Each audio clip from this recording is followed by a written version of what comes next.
প্রিয় চাকরি প্রত্যাশী বন্ধুগণ, আসসালামু আলাইকুম। জব লাইন বিডির পক্ষ থেকে আপনাদেরকে আবারও স্বাগতম। আপনারা হয়তো সকলে জানেন, যুবদের আত্মরক্ষামূলক মৌলিক প্রশিক্ষণের বাংলাদেশ সরকার ৮,৮৫০টি লোকবল বা ৮,৮৫০ জনকে প্রশিক্ষণ দেওয়া হবে। এই প্রশিক্ষণের বিস্তারিত আমাদের ভিডিওতে রয়েছে, আপনারা দেখে নেবেন। এখন আপনাদেরকে দেখাবো আপনারা কিভাবে এই প্রশিক্ষণ নেওয়ার জন্য অনলাইনে অ্যাপ্লাই করবেন। প্রথমেই আপনারা এই যে দেখতে পাচ্ছেন যে ওয়েবসাইটটি এখানে রয়েছে, সেটাতে প্রবেশ করবেন। bkspds.gov.bd আপনারা দেখতে পাচ্ছেন, এটাতে আমি প্রবেশ করেছি। তারপর আপনার কাছে একটি ইন্টারফেস আসবে, আমি আপনাদেরকে প্রসেসটি দেখাচ্ছি।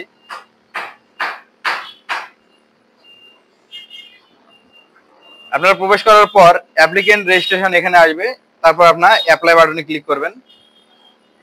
তারপর এখানে দেখবেন যুবদের আত্মরক্ষামূলক, এখানে অ্যাপ্লাই বাটন আছে, এটাতে ক্লিক করবেন। তারপর আপনারা অ্যাপ্লিকেশন ফর্মটি পাবেন। এখানে স্পষ্ট করে লেখা রয়েছে নেম, এখানে স্টার মার্ক করা আছে লাল, তার মানে এটা কম্পালসারি পূরণ করতে হবে। এখানে আপনার নাম লিখে দিবেন ইংরেজিতে, তারপর পিতার নাম লিখে দিবেন, তারপর এখানে লিখেছে মাদার্স নেম, এখানে মায়ের নাম লিখে দিবেন। তারপর জেন্ডার মানে লিঙ্গ, এখানে আপনি মেল হলে মেল সিলেক্ট করবেন, ফিমেল হলে ফিমেল সিলেক্ট করবেন। বার্থ সার্টিফিকেট নাম্বার মানে আপনার জন্ম নিবন্ধনের নাম্বারটা এখানে অবশ্যই সুন্দর করে লিখে দিবেন।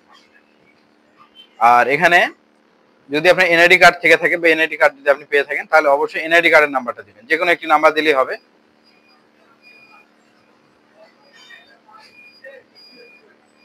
তবে এখানে জন্ম তারিখ, ডেট অফ বার্থ, প্রথমে আপনি সাল দিবেন, তারপর মাস দিবেন, তারপর ডেট দিবেন, তারপর আপনার সচল মোবাইল নাম্বারটি অবশ্যই দিয়ে দিবেন।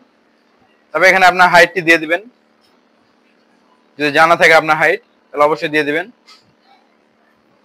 তারপর ওয়েট, আপনার ওজনটি অবশ্যই এখানে দিয়ে দিবেন। এটি শেষ হওয়ার পর একাডেমিক ইনফরমেশন,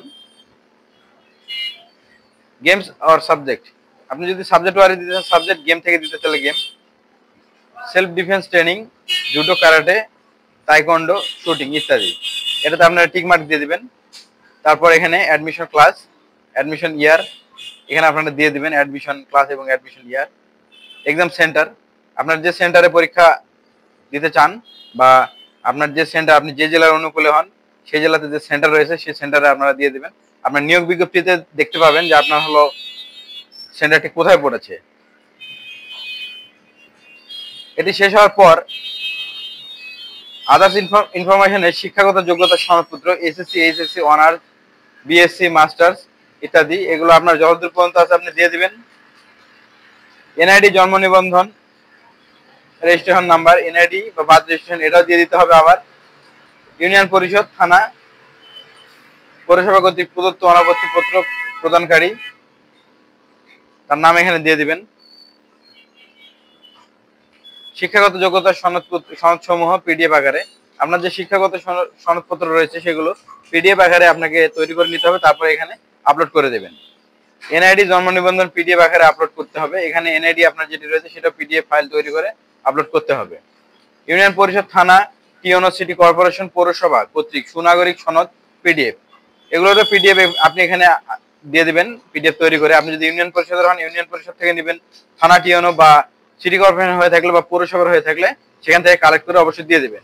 আবেদনকারী নিজ নামে কোনো ফৌজদারি বিরুদ্ধে মামলা নেই এই মর্মে অঙ্গীকারনামা, আপনার নামে যদি কোনো ফৌজদারি মামলা না থাকে সেটার একটি অঙ্গীকারনামা কম্পিউটারের দোকান থেকে তৈরি করে নেবেন, তারপরে এখানে পিডিএফ আকারে আপলোড করে দেবেন।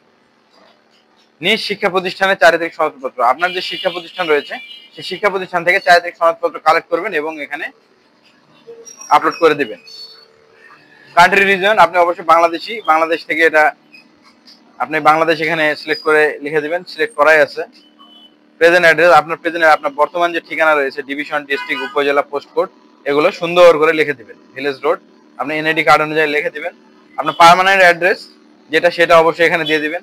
আর যদি প্রেজেন্ট অ্যাড্রেস পার্মানেন্ট অ্যাড্রেস একই হয় তাহলে সেম অ্যাজ প্রেজেন্ট অ্যাড্রেস আপনি দিয়ে দিতে পারেন।